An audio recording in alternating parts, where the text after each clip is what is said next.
మనం ఇంట్లోనే బాగా దోశ వేసుకుని దీనిపైన నువ్వు పొడి అవన్నీ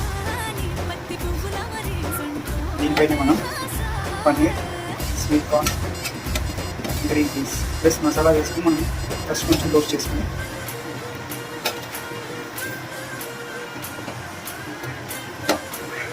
ఈ విధంగా వేసుకుని దీనిపైన చీజ్ ప్లస్ చుట్టూ ఇలాగా ఆయిల్ వేసుకుని ఇంట్లోనే మనం రెస్టారెంట్ స్టైల్ దోశ చేసుకోవచ్చు.